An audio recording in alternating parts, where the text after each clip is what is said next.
Welcome. We continue our discussion of logic today with section 1.4, predicate logic. We will discuss predicates, quantifiers, negating quantifiers, and even multiple quantifiers. Let's take a look. A predicate P of x over a domain D is a statement which includes the variable x so that whenever x is replaced by an element of D, the resulting proposition is either true or false. Previously we looked at propositions. Propositions were statements that were either true or false. A predicate is like a function.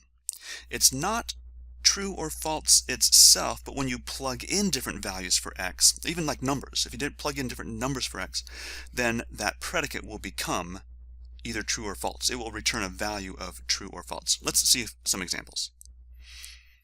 So let's suppose we're working with a domain D that is the numbers 4, 5, 6, 7, 8, 9, 10, 11. And here's my predicate.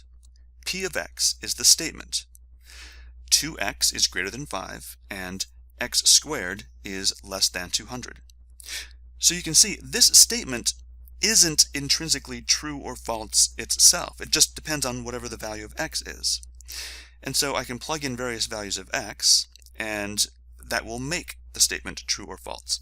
For example, if I plug in 4, 2 times 4 is 8, so 8 is greater than 5, true, and 64 is less than 200, true. Yeah, so P of 4 is a true statement. Here's another example. Q of t is the statement t is prime or t is a perfect square. So Q of t is not true or false in and of itself, but when I plug in various values for t, it will make Q of t true or false. How about this? R of z? Z is prime and z plus 1 is a perfect square. Oh, just real quick so we're all clear, prime numbers, remember, those are positive integers that are divisible only by themselves and 1. The only whole number factors are themselves and 1. So they start off things like 2, 3, 5, 7, 11, 13, 17, 19, 23. These are the first few prime numbers. And perfect squares, those are the squares of integers. So things like 0 is a perfect square.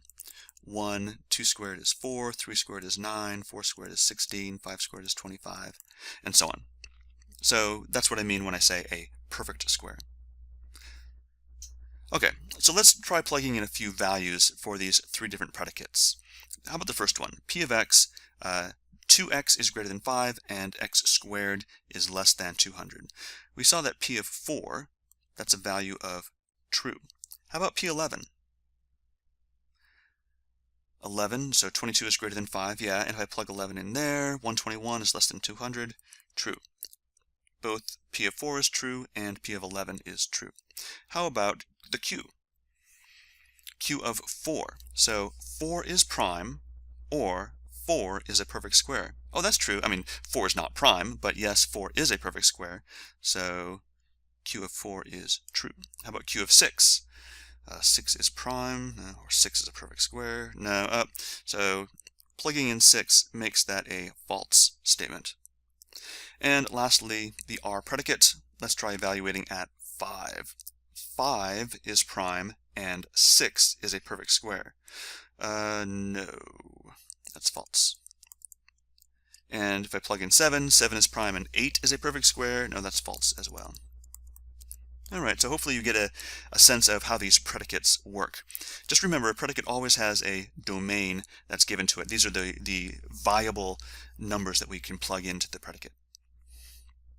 Well, we tried a couple examples of numbers, plugging them into the function, plugging them into the predicate, but now let's try plugging in the entire domain and see what happens. A few things could work. Either all the elements of D make the predicate true, or the predicate is true for at least one element of D, or the predicate is true for no elements of D. Maybe the predicate is always false. So those are three things that could happen. Either the predicate is always true, it's sometimes true, or it's never true. So let's take a look again at these three predicates and determine which is which. All right, this first one. All right, in fact, pause the video for a second and see if you can determine what category each of these three predicates falls into. Unpause when you're ready to see the answer. All right, let's take a look at the answer. So first of all, number one, p of x is 2x is greater than 5 and x squared is less than 200. That is true for all x in D. For all x in D, p of x. So we might expand this out, and p of x is really just shorthand for that whole statement. So you could read this: for all x in D, 2x is greater than 5 and x squared is less than 200. And this is where we start getting to use some fancy quantifiers. The upside down a and the backwards e as shorthand ways of saying for all and there exists. So in this first case, I can say for all x in D, and that little curvy e means in or is an element of. For all x in D, p of x. For all x in D, 2x is greater than 5 and x squared is less than 200. All right, let's move on to the next example. Q. So Q is this, Q of t is the statement t is prime or t is a perfect square. It turns out that there exists a t in D such that Q of t. So there exists some number in my domain such that the number is prime or the number is a perfect square. And we could do this using the backwards e. There exists t in D such that Q of t.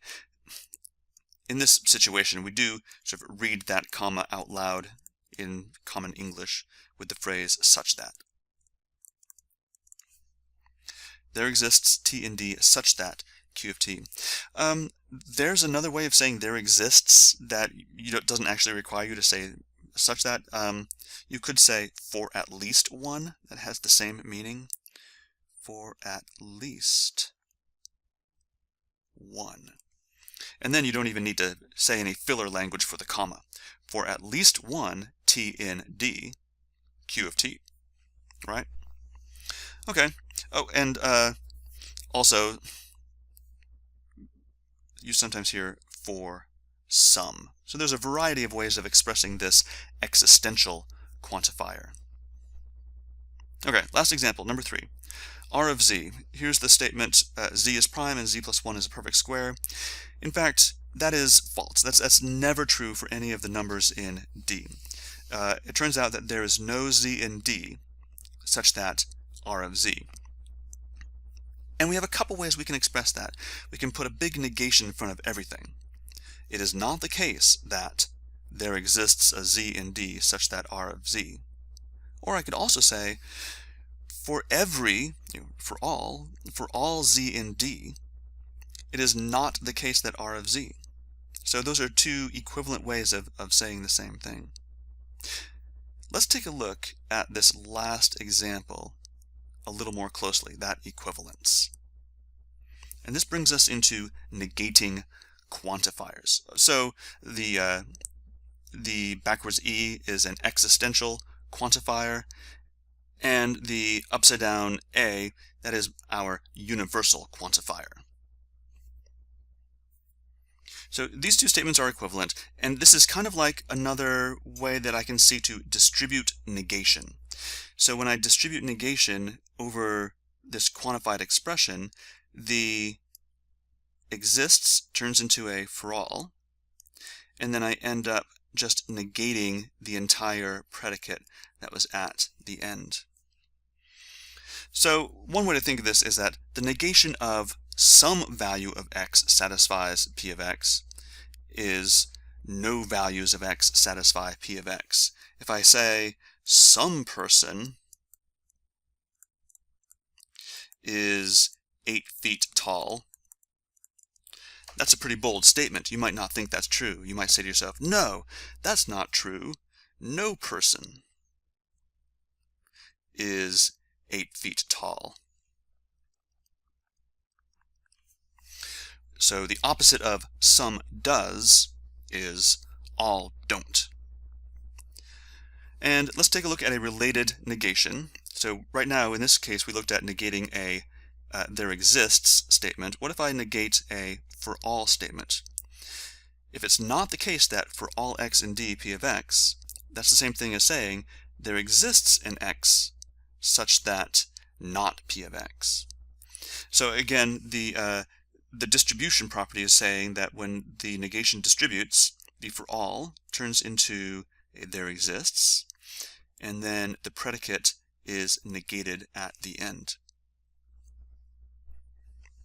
So the negation of all x do satisfy something is some x does not satisfy it. So in common language, let's say we might say all dogs go to heaven. All dogs go to. That's a very nice thought. All dogs go to heaven. But then someone says, no, that's not true. So what does the negation of that statement say? Oh, it's very sad. Some dog does not go to heaven. Sorry. So the opposite of all do is that some doesn't. Okay, here's a little bit of a practice. Go ahead and pause the video here and see if you can answer these questions. Which of these three statements are true? Which are false? These all are statements that have quantifiers in them. Oh, and a quick note, we have our set of integers, which is indicated with a double struck z, and we have our set of natural numbers, which is indicated with a set with a double struck n. All right, pause the video for a couple of seconds, a couple minutes, and see what you can do. All right, and we are back. So how about this first one? For every integer n, 2n does not equal 5. That is true, because whenever I have an integer n, 2n is going to be even. Number 2, there exists a triangle T with area 6 and perimeter 12. This is also true. The famous 3, 4, 5 right triangle satisfies exactly those two properties. And the last problem, every circle has diameter 3 or area 3. No, of course that's false. There are many, many circles out there, and they don't all have to have diameter 3 or area 3. Well, let's continue with this problem. Let's take these three statements and now let's negate them. How do you negate these things? So as a common English language, how would you say in normal language the negation of these three statements? So go ahead, pause it again, write down your statements, and then unpause when you're ready. Here we go. So how about for this first one, we might say there is an integer n such that 2n equals 5. Now, I'm not claiming this is true. In fact, the original statement was true, and so of course when I negate it I'm going to end up with a false statement. For number 2, if I negate that statement, it says for all triangles T, either the area is not 6 or the perimeter is not 12.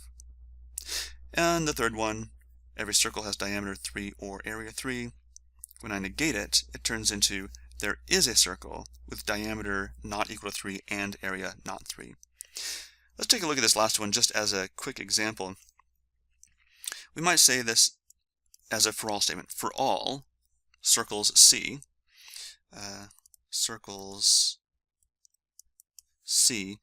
we have that the diameter is 3.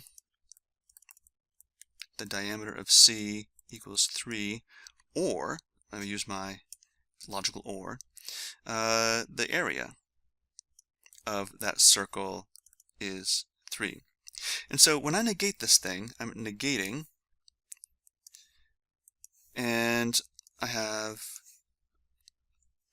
a big sort of a nested expression here to negate. So distributing the negation makes this there exists a circle C, and then I'm negating that stuff that has the or, the diameter C, or the area.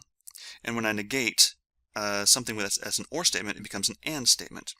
There exists a circle C such that not the diameter equals 3 and not the area equals 3. So when I distribute my negation across an or, it becomes an and. All right, let's move on. Multiple quantifiers.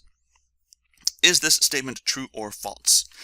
Okay, so we have something nested here. For all x in z, for all integers x, there exists an integer y such that x plus 2y equals 3. Pause the video and think about this for a second. True or false? It ends up being false. For example, x equals 0 is a counterexample. Now the statement says that for all x, the following stuff should be true. But in fact, if x is 0, then I can't find any y that makes 0 plus 2y equal to 3. And again, I'm restricting myself to the integers, not just all real numbers, but only those whole numbers, positive and negative. All right, so this is a false statement. Let's negate it to make a true statement. So what I will do is put a big negation in front of everything and look at those nested statements. So I first distribute the negative, the negation. This becomes the for all turns into there exists x in my set of integers such that, and now the negation applies to everything else. There exists y in z such that x plus 2y equals 3. And now let's take the negation here and distribute over the remainder. So there exists x in z such that for all y in z, and now I need to negate the remainder. I could put a negation in front, but let's just write it a little more naturally as x plus 2y does not equal 3. And there we go. So here's our true statement. There exists an integer x so that for all y, x plus 2y does not equal 3. And we even saw that example before. We found such an x. If x equals 0, then that's an example of this statement. All right, last question here. Determine whether the following are true or false and negate. Pause the video, give it a try, unpause when you're ready to check. Here we go. True or false? This first one is true, and the second is false.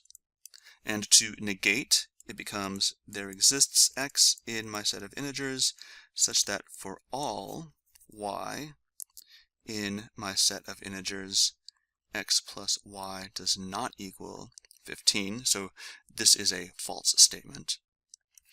And if I negate the second one, I get for all x in my set of integers, there exists some y in my set of integers such that x plus y does not equal 15. And so what I just wrote down now, that is a true statement. All right, so we have seen predicates, we have seen quantifiers, we have negated quantifiers, and we've even seen multiple quantifiers. And that is section 1.4.